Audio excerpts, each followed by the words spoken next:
Hey, welcome to Homebuyer Seminar. We get together every week and talk about buying your first home or your next home. I'm Bill Gross at Bill Gross Probate and social media, along with my good friend and colleague, Patricia Castillo. and our good friend and lender. Whoa, he's muted himself. You're muted, dude. Oh, Shannon There the you go. lender. How's it going? Here? Great.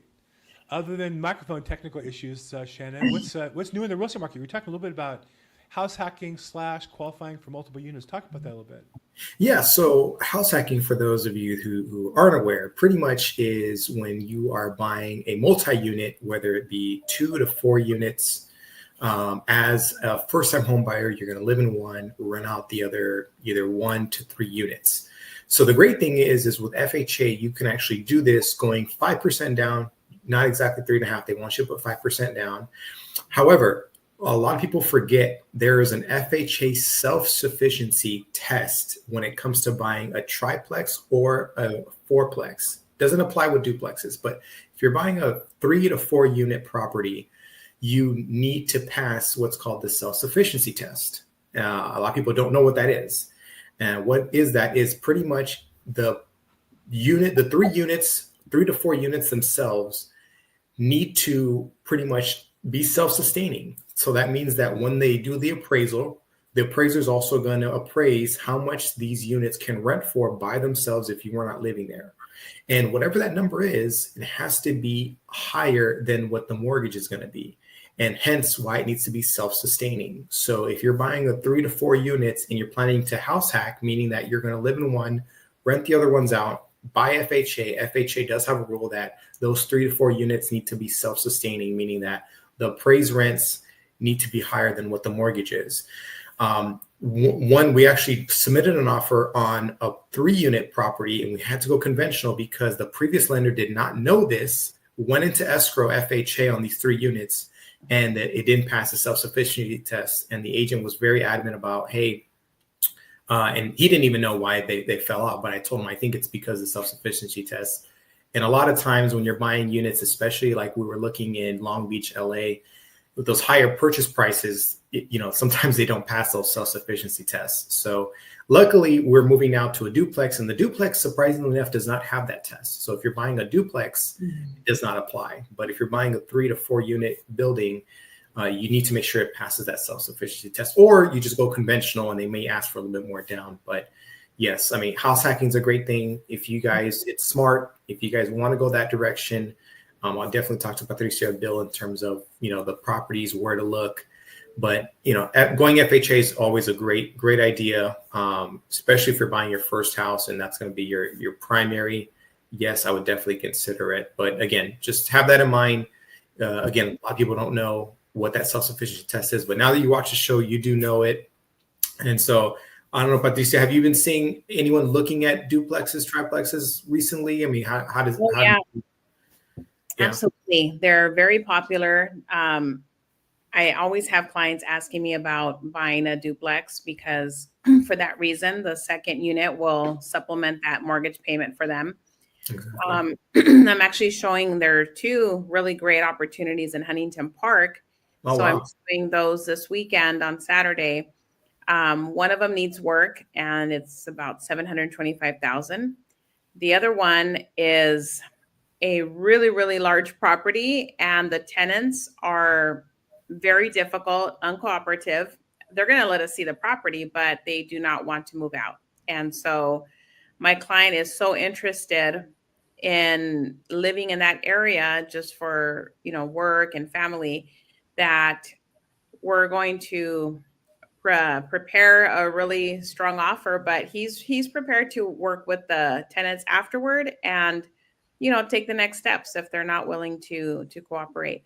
So duplexes are very appealing for buyers, especially when you have more than one family that wants to live close together, maybe not under the same roof, but they do want to be close together. So this is a really great opportunity for those buyers that want to live maybe near their parents. Maybe the parents watch the kids after school. Those are really, strong reasons why somebody would want to buy a duplex.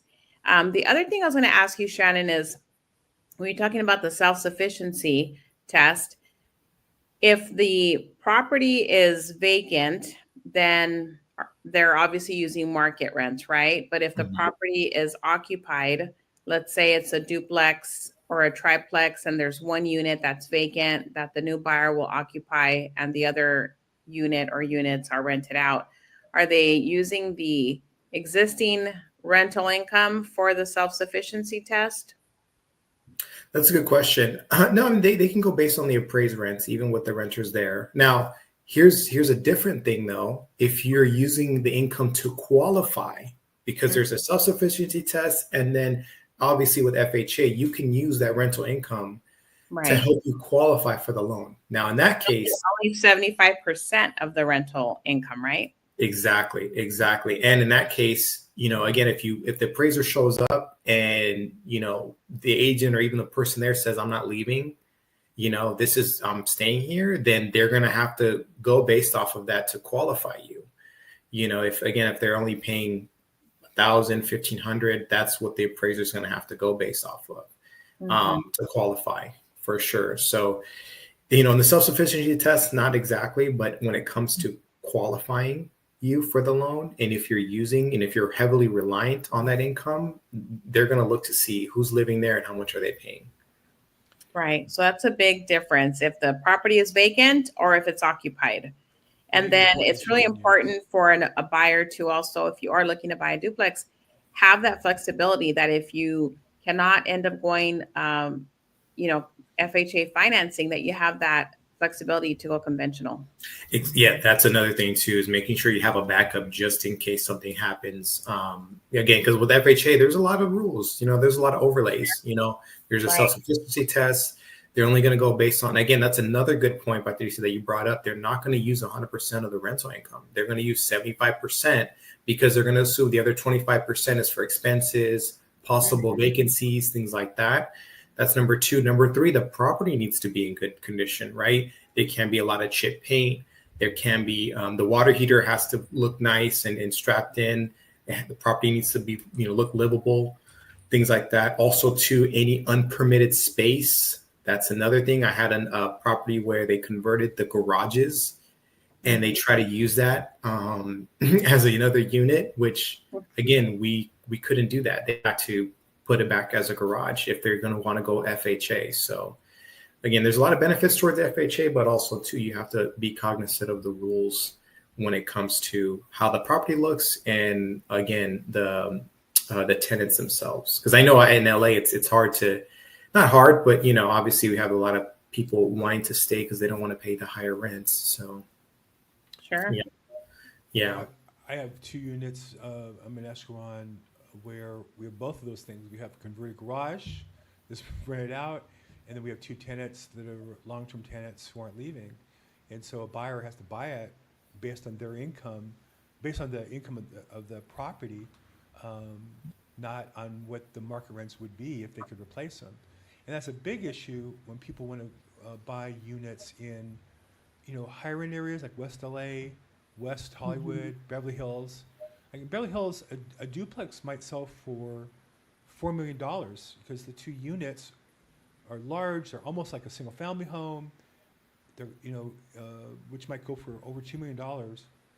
The rents, while it sounds like a lot, at maybe 10,000 each, is a lot, but it's not enough to debt service at a 75% loan or 70% loan.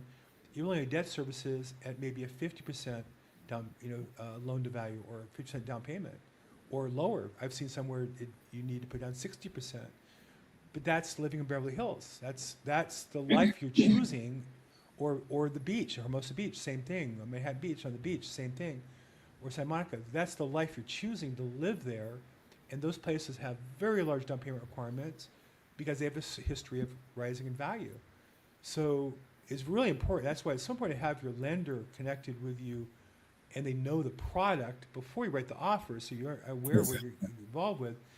Because I've been in escrows where they spent money on inspectors and appraisers and discovered they didn't qualify for the loan. Uh, as a listing agent, I'm pretty careful to get into those details and make sure they know those issues going forward. But too many times buyers will get frustrated and lose a lot of money. So definitely, if you're looking to buy units, I think the numbers work in more what I call working class areas of LA, where people are more modest priced homes.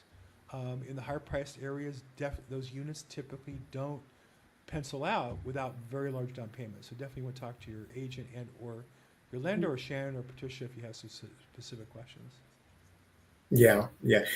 Also, too, ADUs. I'm getting this a lot. Houses with permitted ADUs, mind you, not unpermitted, but permitted ADUs. I had a client wanting to um, pretty much say that they were going to live in the ADU and rent out the house.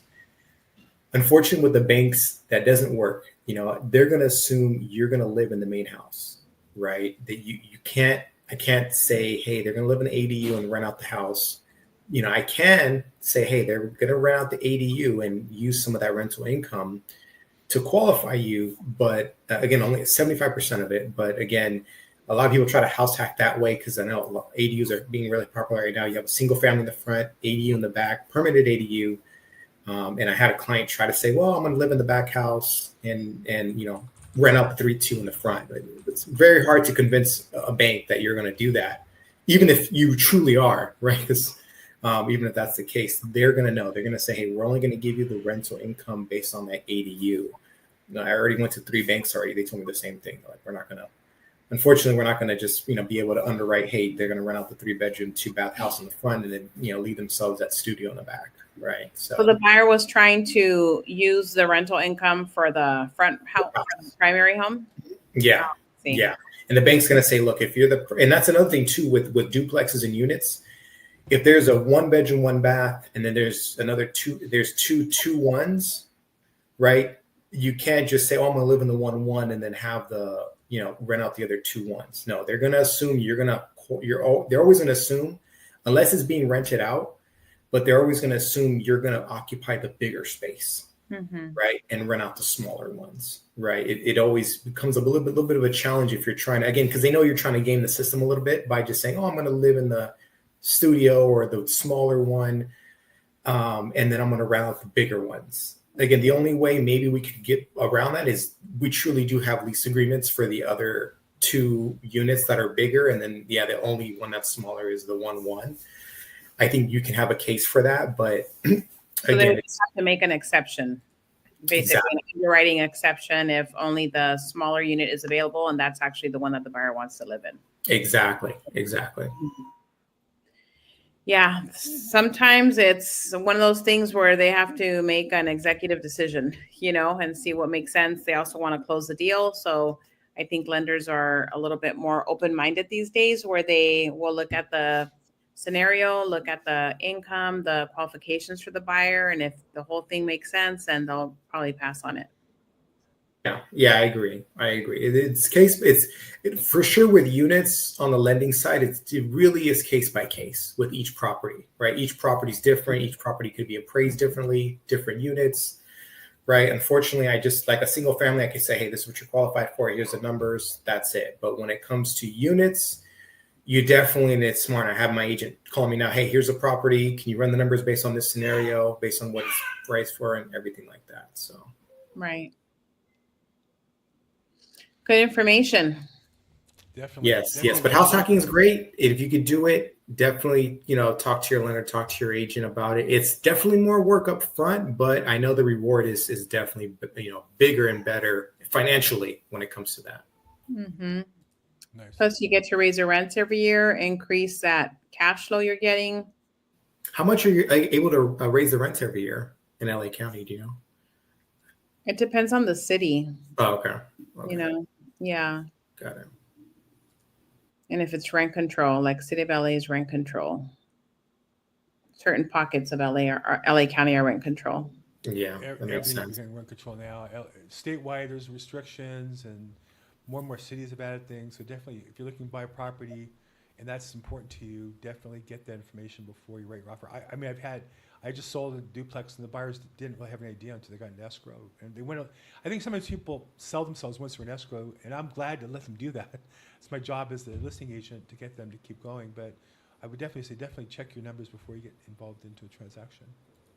Yeah, no, for sure. Yeah. Cool. I think that's it. Go ahead. How about those interest rates? Interest rates are, you know what? They actually, when the announcement came out, they crept up a little bit.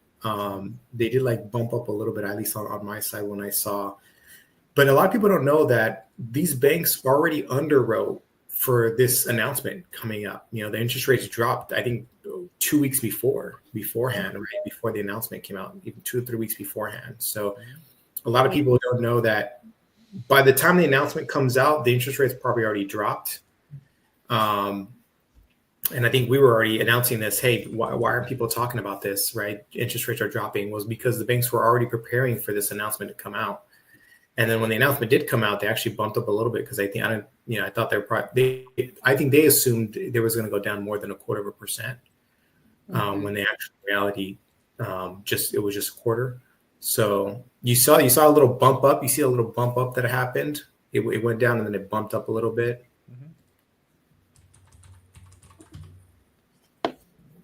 But I mean, still low, still very low. Yeah.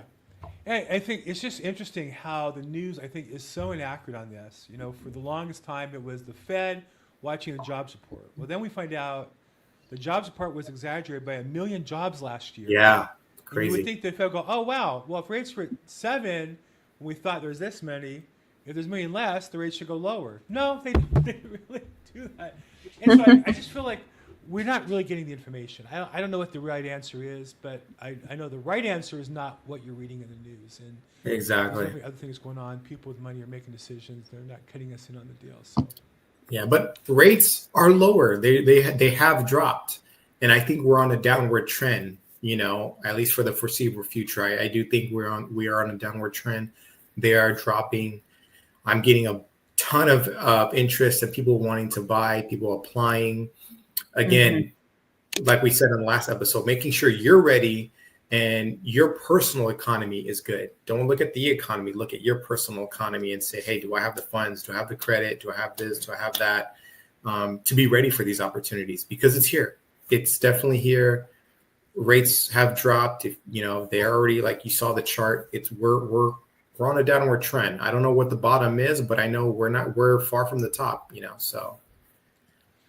Yep, absolutely.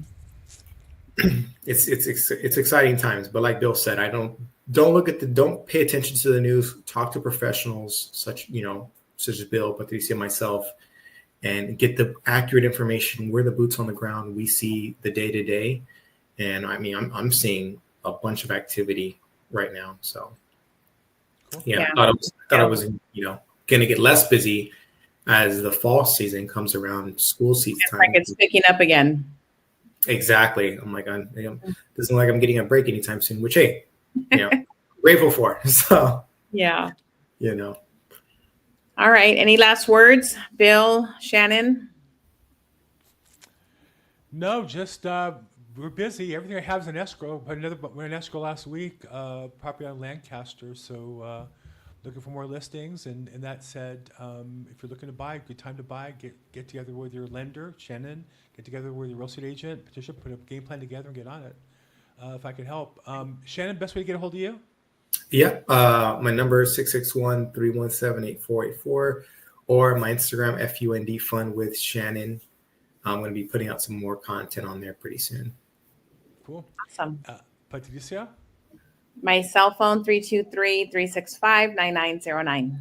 Or watch her on the IG. What's your handle on the IG? On the IG, Patricia Castillo Sells LA. Man, she's selling it. I see you there. You got your headphone on. You got all kinds of events going on, different houses you're showing.